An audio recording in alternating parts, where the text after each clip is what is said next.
Hi folks, so this is a study in Richard Bauckham's book, Jesus and the Eyewitness Accounts. Now I agree with most of what Bauckham's saying. I don't agree with all of it, but I agree with his general thesis.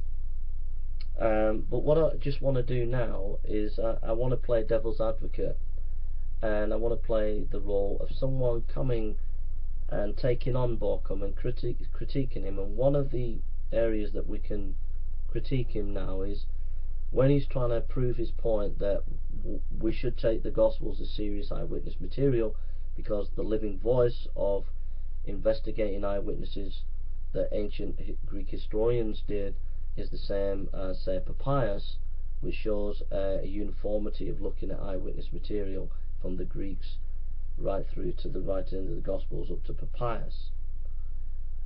I noticed a problem with that, in that if we look at Papias, he's not consistent completely about who wrote the Gospels. He talks about Matthew wrote Matthew and Mark wrote Mark, but John the Elder wrote John, which general tradition has it that the Apostle John wrote it. So a historian who's trying to get eyewitness material has got his facts wrong. So we need to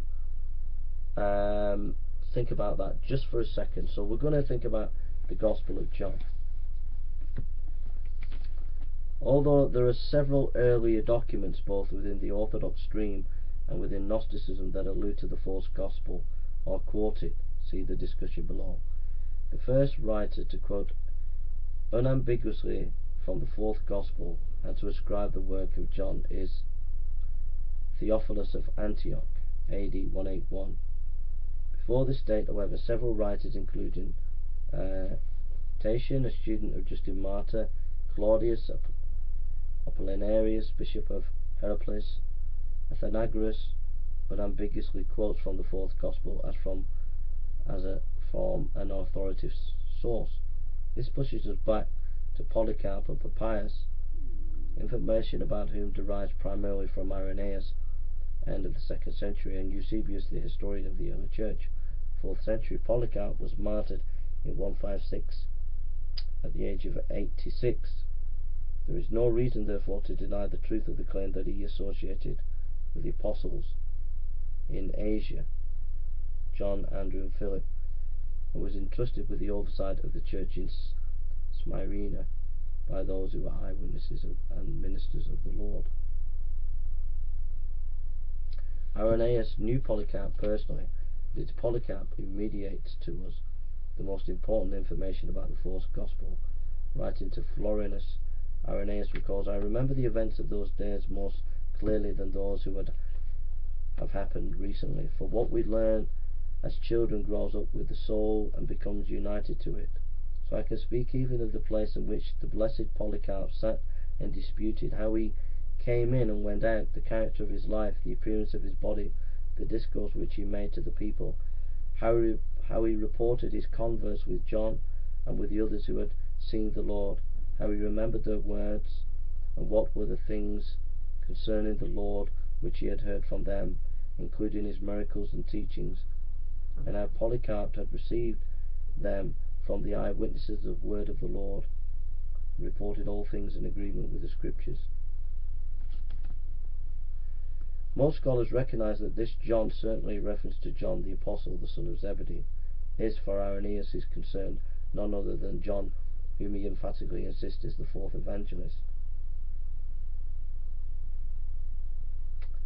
For Irenaeus, that the gospel should be fourfold in the sense already described was as natural as there should have been four winds.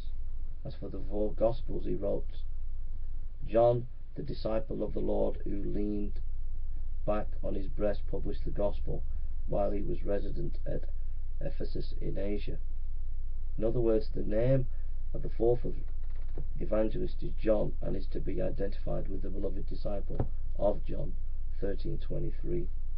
I've got it. I don't think Papias was actually wrong about talking about John the Elder. Okay, I think that Eusebius didn't like, and he states that clearly in the text when he's commentating about Papias. He didn't like the end time teaching, the millennial reign and all the rest of it that Papias was stating.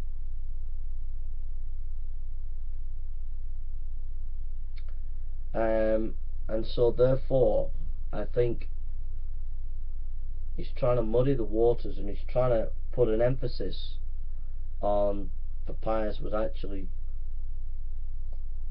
confused and got his ideas from John the Elder and not John the Apostle.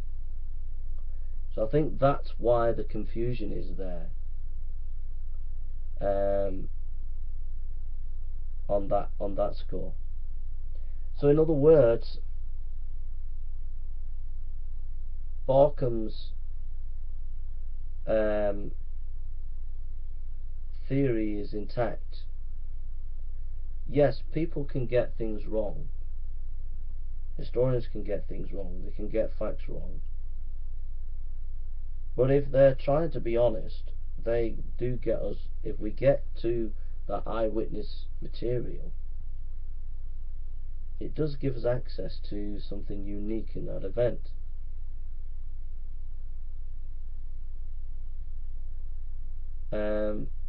If we prove it's eyewitness material, then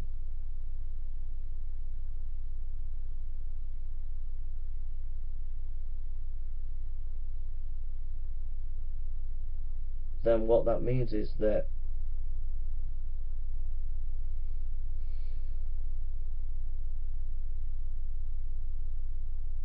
we have to think about whether it's credible, whether it's consistent, whether there are other testimonies, whether the background verifies what they're saying. However,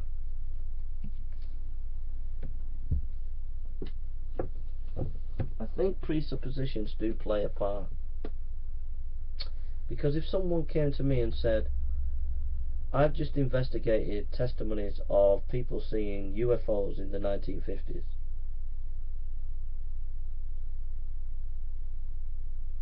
I wouldn't take any of that testimony seriously. Because the probability of alien ships coming down to the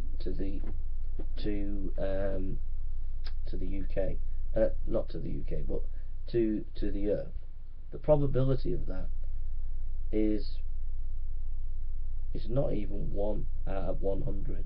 It's not even. It's beyond impossible when we're talking about billions of galaxies and billions of stars in each galaxy, and we can't see life anywhere. It's just an impossibility. So if someone starts saying to me there are UFOs and eyewitness sightings, and before I even look at the evidence, to me it's just not a possibility. I will look at the evidence, I will try and be fair, but at the back of my mind I'm thinking it just seems improbable to me. And so presuppositions play a role. It's reasonable to consider these persons' testimonies in the Gospels because of the God of the Gospels, the God who created everything. If he created everything, it's not unreasonable that he could bring someone from the dead. And that as a presupposition means that when you're looking at the evidence, you're going to be more predisposed to look at it favourably if it seems to be consistent. So I think that no matter how fair and honest you are as a historian, whether you're an atheist or a skeptic or agnostic, If you don't believe there is a God, then no matter how much testimony you investigate, you're never really going to come to faith and to believe in Jesus as dying riser. There has to be a point where the presupposition that God exists is part of your historical inquiry.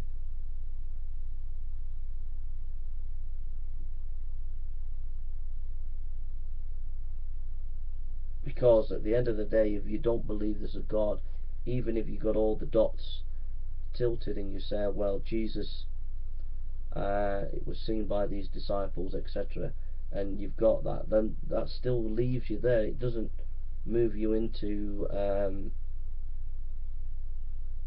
a belief that there is a God, or that God rose Jesus from the dead.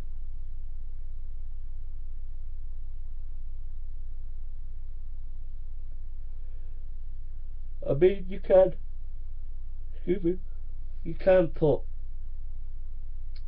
causes, effects and causes in the equation.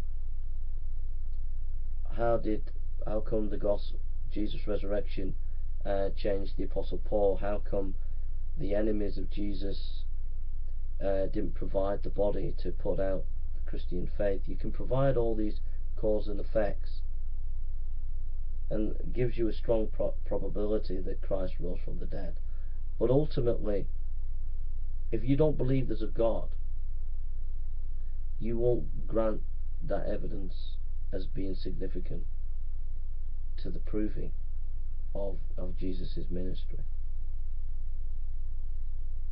You would just say, well, if he said he was going to die and he rise again, and he died and he rose again, it was just coincidence. It doesn't necessarily prove that it was a supernatural event. But what Baukham's project does do is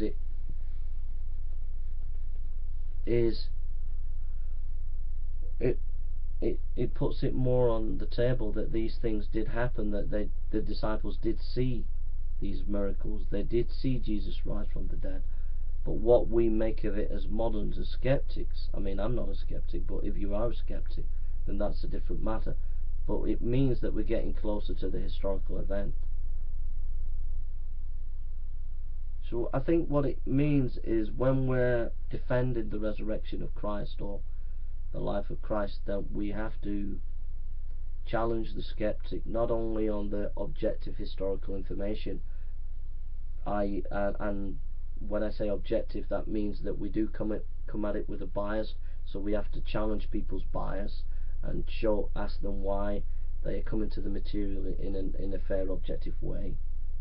So we challenge your methodology, we challenge them on their understanding of the facts and the interpretation of the historical Jesus. But also we have to challenge presuppositions. We have to go into an argument of, does God exist or not, before we even get to the historical evidence. I think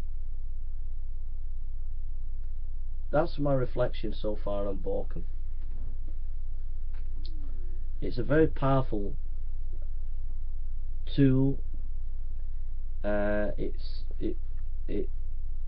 backs up the Christian faith, strengthens the Christian faith. But I'm just qualifying it as to how we can, basically how you use all this in a practical form quickly. It's basically, you said to people, I believe Jesus rose from the dead, and they say, well, that's just your opinion. And you can say, well, I can provide you evidence, eyewitness material, and you provide the fact that you go into all the historical reasons why the Gospels are eyewitness material from ancient historians of the way they wrote. Then they might say, well, they might have got it wrong, and you say, well, the evidence is against that, because there's so much eyewitness material here to offset any possibility of that. But then they'll say, well, yeah, but even if they saw a resurrected Jesus, still doesn't mean we have to believe it, doesn't prove it.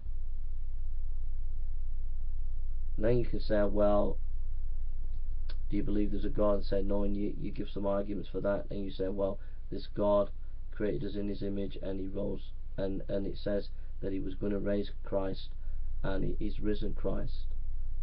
And if you believe the interpretation of this God and the scriptures, then that's one way of looking at it, that Christ did rise from the dead. And it explains X, Y, Z, it explains the evidence, it explains the reason why you're here, etc.